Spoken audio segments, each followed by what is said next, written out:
Porsche 911 GT2 RS. Самый быстрый серийный 911 в истории. Северная петля за 6 минут 47 секунд.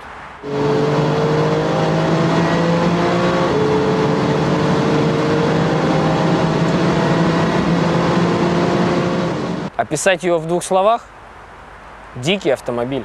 Недаром его предки получили прозвище Widowmaker, что переводится как «убийца мужей» или «вдоводел». Быть может, он немного цивилизованнее и безопаснее, чем GT2 RS в прошлых поколениях. Но имейте в виду, будете относиться к нему с неуважением, вам пи***.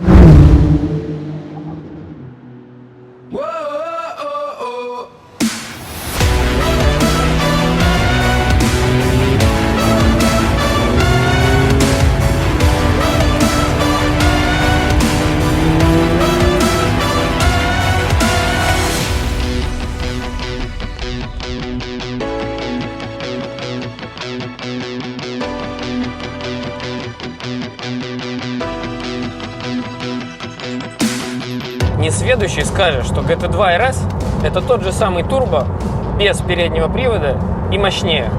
И будет неправ. Доработок много.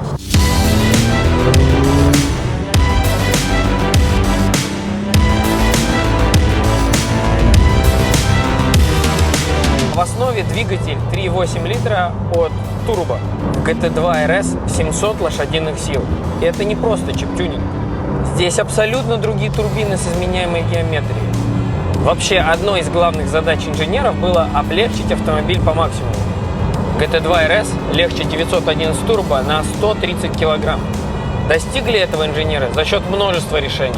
Новый впуск и титановый выпуск. У Turbo он стальной. Здесь он легче на 11 кг. Карбоновый капот и багажник. Крыша из магния. Стекла тоньше. Шумоизоляции нет. Зеркала заднего вида тоже из карбона.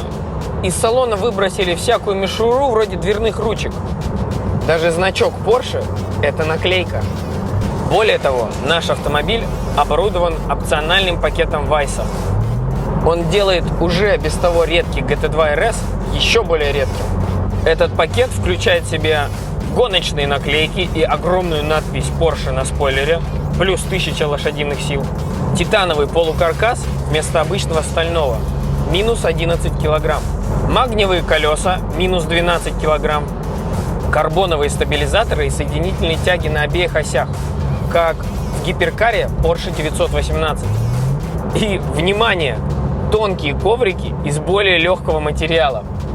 В целом диета Вайса – это минус 30 кг. Помимо этого здесь динамические опоры двигателя, задняя подруливающая ось, дифференциал и миллионы систем от заумных инженеров Porsche. Спереди стоит бак с дистиллированной водой. Эта вода опрыскивается на интеркулер для охлаждения. Охлаждение двигателя благодаря деталям от гоночного 911 Cup. От него же и прорези для охлаждения тормозов. Сзади здоровенное антикрыло, а передняя губа установлена так, будто бы автомобиль собирается ехать 24 часа Нюрбургринг. Вообще, передняя губа выдерживает до 200 кг, а в целом все это безумие создает до 400 кг прижимной силы. Как все это ощущается за рулем в городе на гоночном треке? Умопомрачительно.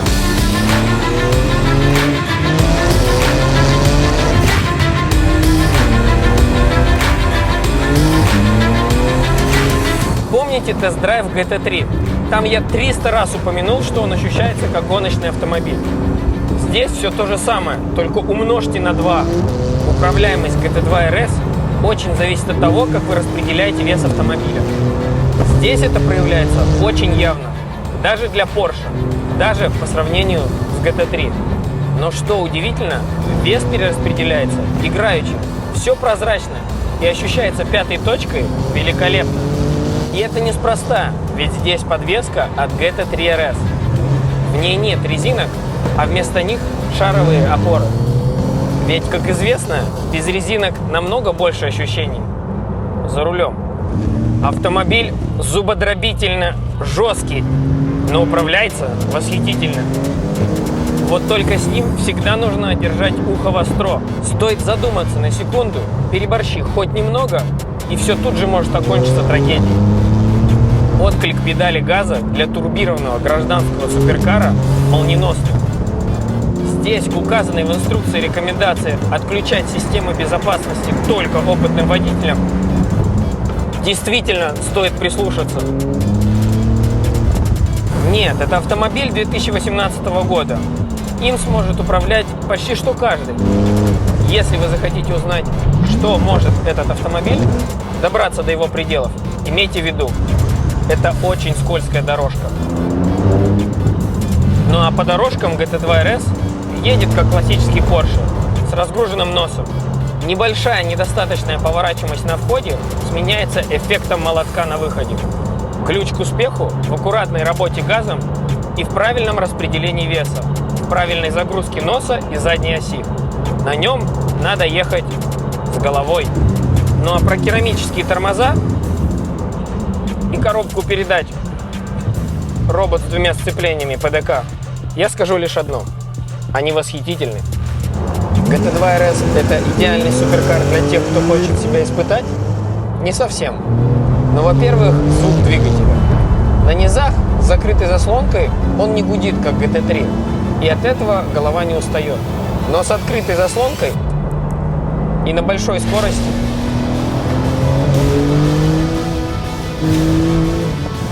автомобиль напоминает истребитель Второй мировой войны. Он гудит, хрюкает, издает какие-то странные звуки. Он очень громкий, но звук точно не назовешь красивым. Второе – это внешний вид.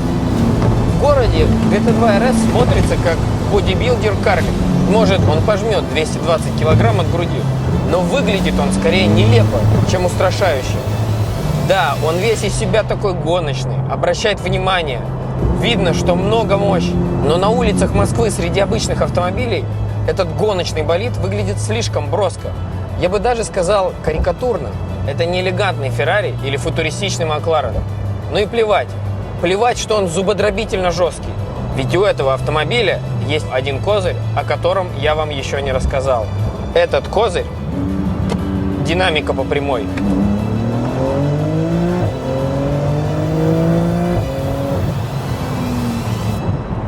Единственное слово, которым можно описать это ускорение – жуть. Схожее ощущение у меня вызывало ускорение на 1000-сильном Porsche 911. Но если там это вызвано турбинами размером с Луну, то здесь именно так настроен заводской автомобиль. Турбины выходят на пик давления в 1,6 бара лишь на 6500 оборотов пятой передачи. Знаете, какая это скорость?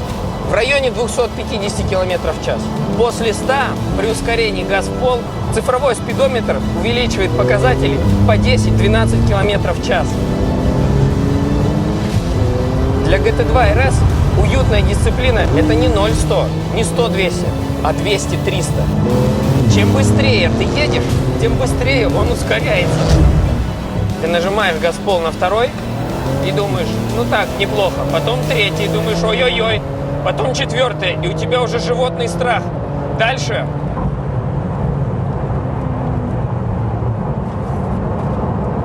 Дальше ты теряешь дар речи. Когда ты ускоряешься в Феррари или Ламборгини, ты кричишь: «Вау, вот это ускорение! Белиссимо!» Здесь не так. Здесь ты тихий. Ты буквально проглатываешь язык от охватывающего тебя ужаса. Добавьте к этому сумасшедшему ускорению разгруженную переднюю ось, потому что двигатель находится сзади, огромные задние колеса шириной 325 мм, которые кидают в колее налево-направо, отсутствие шумоизоляции и, наконец, отсутствие полного привода. У неподготовленного человека от ускорения в пол на GT2 RS волосы станут дыбом, и некоторые из этих волос точно станут седыми.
Такой автомобиль, как GT2 RS, нельзя не протестировать на треке. И отдали мы его в руки гонщику. И не простому гонщику, одному из самых титулованных гонщиков Российской Федерации, Роман Русинов, чемпион мира по гонкам на выносливость. В этом году он стал чемпионом европейской Le Mans Series. Привет, Ром. Привет, дорогой. Слушай, я полобзора рассказывал, сколько технологических решений инженеры Porsche впихнули в GT2 RS, чтобы она ехала быстро, держала дорогу, чтобы была отзывчивость педали, как у атмосферного мотора. Твои впечатления на пределе, на треке, автомобиль действительно ощущается гоночным или все же нет? Слушай, ну тут можно сказать следующее, что этот автомобиль превзошел все мои ожидания. А в тот момент, когда ты садишься за руль обычного GT3 или обычного автомобиля, подготовленного все-таки под трек, ну ты не ожидаешь, что это будет гоночный автомобиль, да, то есть ты ожидаешь, ну окей, она будет чуть-чуть получше рулиться, чуть-чуть лучше там как-то управляться, но здесь ты буквально получаешь настоящий гоночный автомобиль для гоночного трека. И скажу более того, то все, что они сделали, действительно подходит для гоночного трека, но меньше подходит для дорог общего пользования.